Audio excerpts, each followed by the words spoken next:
Hey, what's up, you lot? Welcome back to the channel, to a brand new video here, where today I'm looking at the world record of Golden Axe, a game that I loved growing up. Like, this was such a good game on the Sega Mega Drive or Genesis if you're from the US. I played this last summer in an arcade, I think it was in Berlin.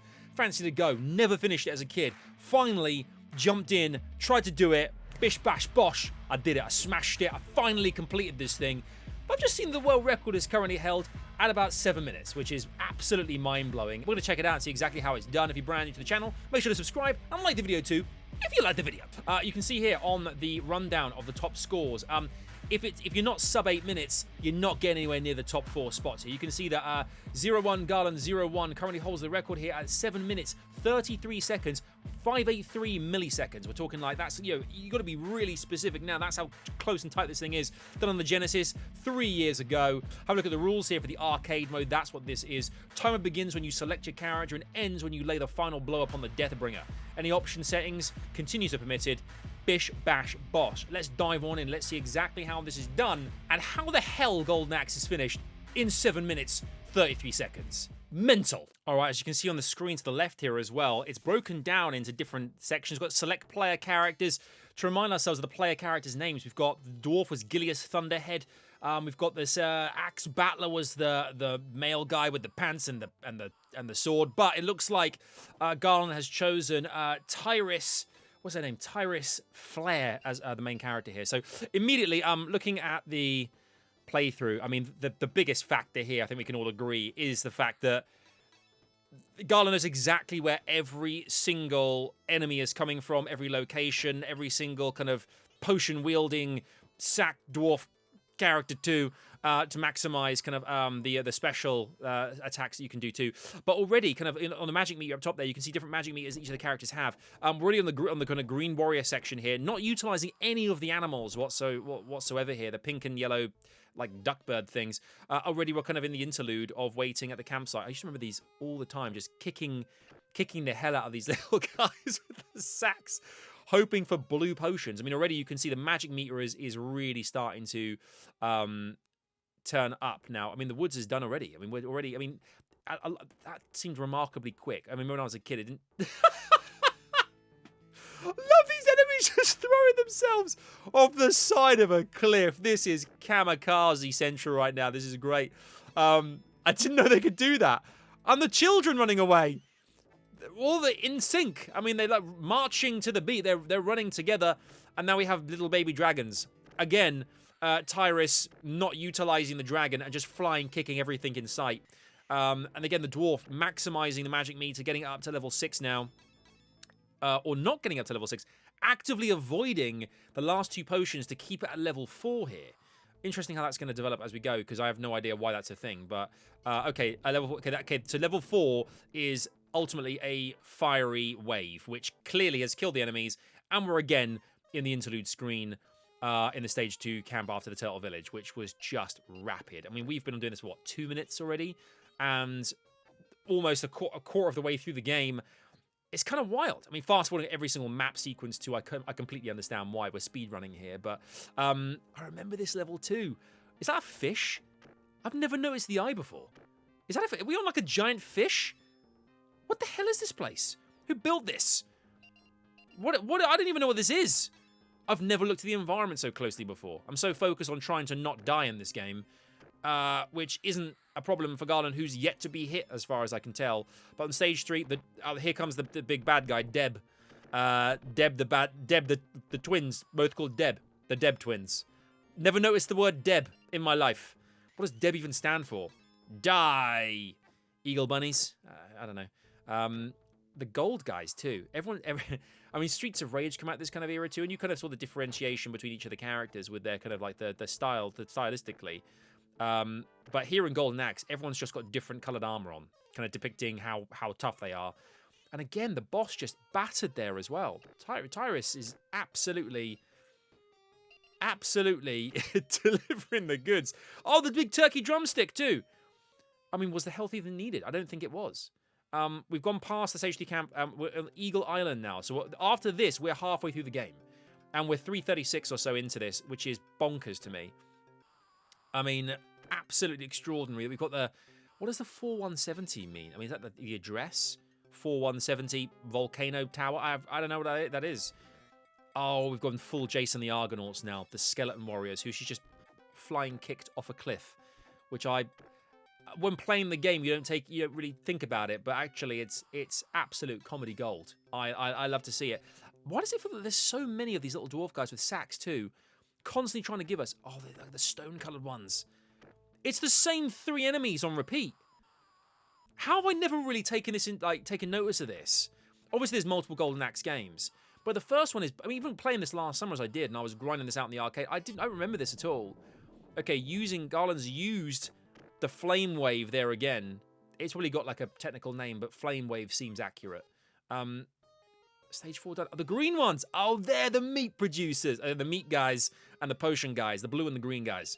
Okay, this is the stage 4 camp. So we've done the first 4 camps. We're into the palace now. It looks like we're going to the palace part of the game. And there's only 4 chapters left in this. 4 stages. And now we're on to the back of an eagle. I've never noticed these animals. I mean, the skeletons are total idiots. Well, they're just falling off the side. I mean, they are skeletons and they are brainless, literally. So I understand that. But now the dragon and the lady's done the same thing. Oh man, this is wild. Why does it feel so much easier watching them throw themselves off the cliff? And she's kicking them out the screen. The Dueling Rose Knights. Again, that sounds really kind of like cool, but I just named them that. They seem rose-colored. They're not red. They're rose-colored for sure. And we're past the palace, into the palace gates now. I think actually this might be the final mission, stage 6 or so. But it's just broken down into different segments. Again, okay, now we've got 6 magic vials, which basically means that we're going to see a different kind of magic attack to finish things off here. Is presumably, at least anyway. But Tyra's there outside the gates. And I think we go inside. And we've got like the Deathbringer as the final mission and the battle with Deathbringer. The dragon as well. That's what the 6 does. They all 3 characters have different kind of special abilities. But the dragon just popping its head in and just like igniting red gauntlet guardian looking guy with the axe's face.